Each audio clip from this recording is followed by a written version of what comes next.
Peggy Watrous Walters is a dedicated business professional. She's a devout Christian, now residing in Florida, and her entrepreneurial spirit has been shaped by her Christian faith, and it's all led to writing this amazing book that we're about to talk about called The Unexpected Journey, an inspiring true story, where she takes us through this labyrinth of this crazy thing called life. There's unknown roads, twists, turns, detours, and obstacles that compel us to rethink our paths. So if you've had to sometimes start over, reconfigure, readjust, etc., and you're sometimes lost, need some help, this might be the most important podcast you ever watch or listen to. So Miss Peggy, the author of The Wonderful Unexpected Journey, how are you today?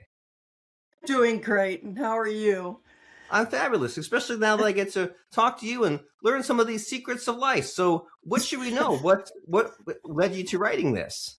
Well, the book is, they call it a memoir, but really it's a book about a journey of a young girl who's 4.5 years old and who is afraid of the dark, afraid of being away from her mommy.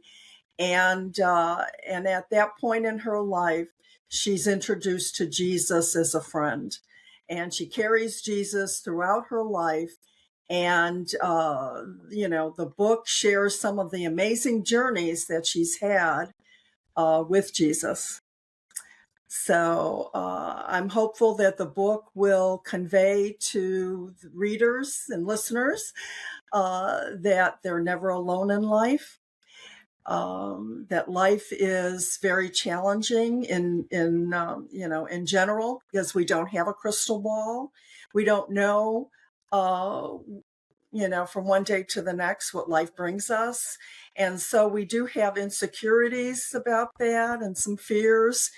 And I think it's real important for people to know that they're never alone. And that they really should take Jesus along with them on their journey. Yeah. Very nice.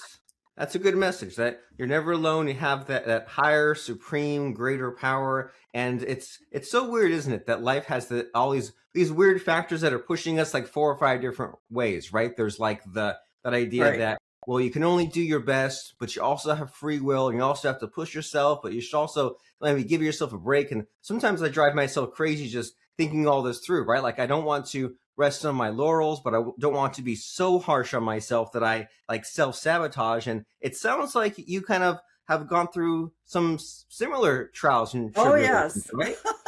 And I think, my journey is will be very familiar to a lot of the readers or listeners, because, life is a journey, and I'm not any different than anyone else. I certainly have made good and bad decisions in life. And it's important for us to know that, Jesus will navigate us through those bad decisions. We just have to continue to have the faith. And it's always, easy to have faith when things are going right, things are going, our way. And it's when things don't go our way that we reach out, and we're expecting immediate results or resolutions to those problems. And we become impatient and we start losing our faith. But we should never do that, because God does have a plan for us. He will navigate us through it. And, when we pray, sometimes we're looking for different results. And we have to stay focused on the fact that, Jesus is always there for us, and he's going to do what's best for us. Very nice. Yeah. Yeah. When you play the lottery and you're hoping that your number, and you're praying that your number is gonna, be the winning number, and you'll win all this money, that may not be the best thing for you. So Right. that prayer isn't exactly going to be answered. So, don't lose faith. Yeah, just that one piece of it alone is not a long-term strategy, but I like the self-awareness there of, well, it's people say, well, it's so easy to do the right thing and apply these practices when times are good, but when times are bad, maybe it's a little uncomfortable, or you have to apply the work a lot more, right? That's when it's time to buckle down and really get serious. And we love hearing about times like that, right? It's for sure no fun to experience it yourself, but to hear about someone else go through it, especially in hindsight, that can be kind of enjoyable and also helpful. So it's conflict, it's drama, right? And so in this book, That's right. are there any of Yeah, these moments in particular that you feel like are worth unpacking here about just those difficult times for you? yeah, no, we have to remember that um, we do have choice. God gives us that. And so when we make bad decisions, there are lessons to be learned from that. And those lessons do make us a stronger person. It enforces our faith. It should. And you know, and then when we make good decisions and we follow what God really wants us to be doing in our life, then we're rewarded. You know, those are our blessings. And so I think it's important for us to remember to look for his hand in everything that we do in life. You know, it's not by accident. You know, he uh has a relationship with us. He wants a relationship with us, just as he had with Adam and Eve in the Garden of Eden. He so enjoyed that companionship, and so often we just reach out to God uh, when we're in trouble, you know. And I know that's a strong statement to make, but you know, He really wants us to include Him in our life every day of our life. You know, take him with us in everything that we do, and watch His hand in that. um, my book shares a few of the what I call God stories about how God worked in my life. And but there are so many. I could share with you a God story almost every single day of how God has has been there for me. I see His hand in what is going on in my life. I see it. I actually see it. And that can be reassuring, can't it? And you hear about this, that there's like, well, it's a plan so complex that us mere mortals could never understand. So when all this bad stuff happens, it's like, well, it's part of a larger plan, and you have to continue forward and see it through, even though like it for sure does not make sense to you in the present moment. And you mentioned this term relationships, right? There's the relationship with God, but there's also the other humans in your life. So are there any like human relationships you feel are in this book or that you feel like telling us about? Oh, absolutely. You know, and I think, well, my parents, of course, have been a big influence on my life, but I've had other family members and coworkers that have done that. They've just, you know, God places people in our life to reinforce who He is, and to reinforce our faith. Um, we just never know, uh, you know, when that's going to happen or how that's going to incur. And in my book, I do mention one incident where uh, I know I encountered an angel, and you know, and God placed that person in my life at that time in my life because He wanted me um, to be a servant to Him in helping others. And I know that that's kind of a strong statement to make, but you know, when we pray to God to, you know, to help us in a situation, He doesn't come down from the sky and take care of that for us. He sends an angel, and sometimes the angels are actual human beings who are willing to do His work, who are there listening to Him, you know, saying, "Hey, this person needs some help. Step up to the plate here and help this person." You know, we get so involved in our life, and we want everything to be all about us, and we never have the time to help somebody else. But you know, I'm sure that you can reflect on your life as I can reflect on mine. There have been times where I've needed help, and I have thanked God over and over again for sending that person in my life to help me. Oh yeah. So what I get from what you're saying is that God is a lot more subtler than we would like him to be. And like, Yes. I love that story of the guy sitting on the roof and there's a hurricane and he's asking God for help, and God sends like a helicopter and a boat and person after person. And it's like, well, I know. it doesn't hit you over the head, right? And you have to Right. accept the help when you get it, and be a good person in general. And so you've been through so much. And I know that when I think back to myself 10 years ago, 20 years ago, sometimes I really cringe, right? About the way that I would act or think differently. Mhm. And I guess it's good to cringe at your past self, right? Because it means that you've Right. grown as a person. So is there Right. anything that you feel like it is noteworthy about maybe how you've changed over the years? Oh, definitely.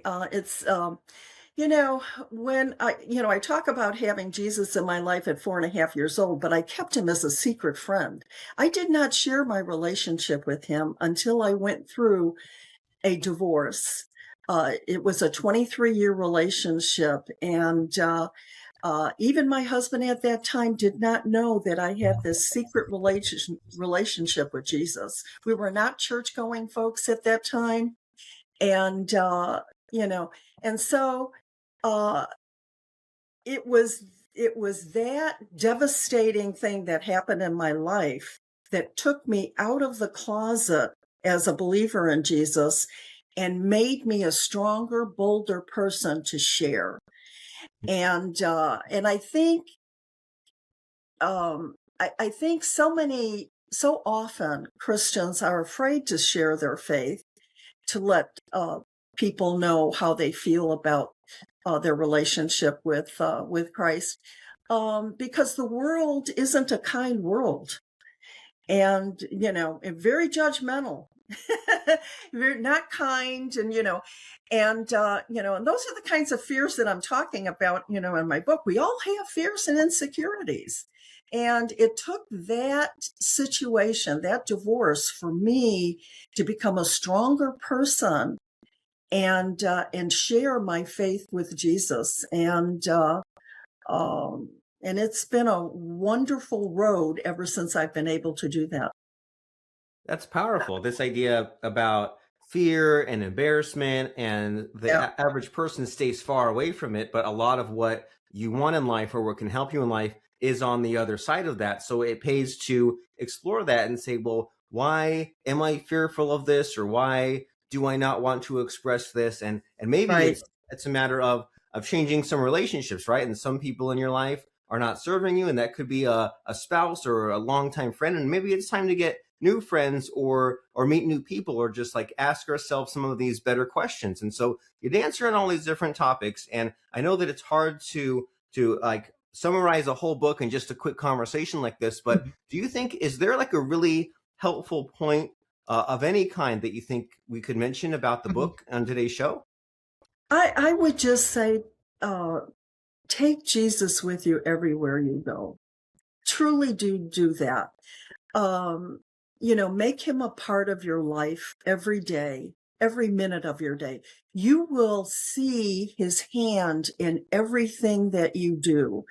I wish your show was, I could be on it for 2 hours. I would love to share what I call God stories with you, to let you know the power of prayer, and how, when you have a relationship with Jesus, I'm talking about a true relationship, not a fair weather friend relationship.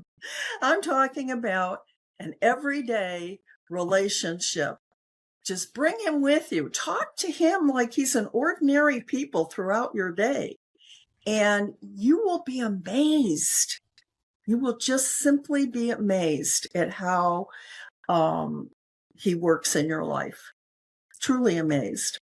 Very cool. Well, these are some deep ideas that we're discussing here that can help some people. And it has me curious about like what led to you writing this book, and what are you doing with it, right? Because like a lot of people have ideas and things they want to say, but you put a book out there and it like your ideas become solid, they become immortal. So like what inspired you and what's this leading to? Well, God really inspired me to write the book. I was with my family. I come from a family of 5 children, and my 4 siblings, there's 5 of us, we're very seldom in the same town together. And we were out having dinner together, and we were talking about our life as children growing up, and what a story each one of us had. And it was at that moment that God inspired me to write the book, because, I truly do have a story there to share about my relationship with Jesus. And so it was at that moment that I decided to write the book. But also, I live, I'm very active in my Christian life. I participate in evangelism and CEF. I love teaching young children about Jesus, because that's when I accepted him. And then with Florida Christians in Business, we support campus ministry. When young people are away from their family in college, it's so easy for them to drift away. And so the book is written to share with those folks.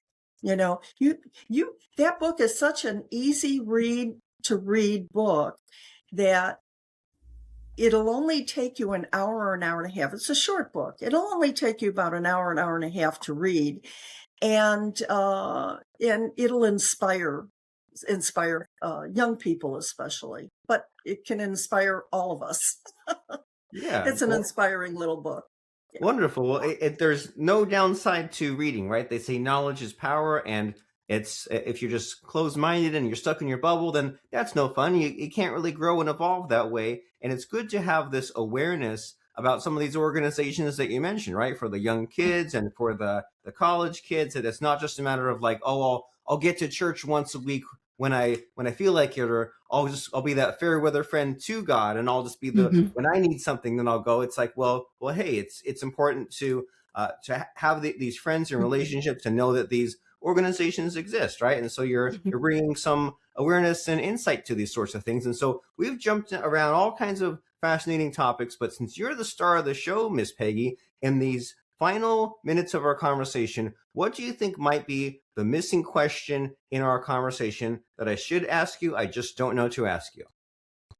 No, I think you've asked them all. I just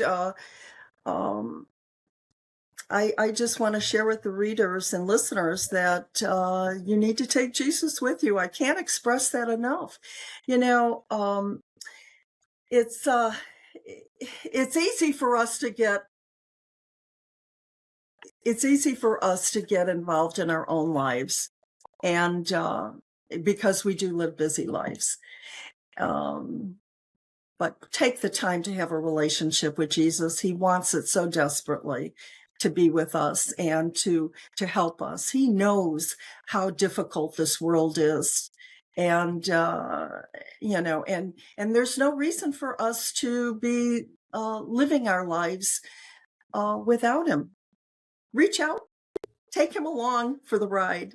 If I had to map out what my life would be, it never would match what God had in store and planned for me.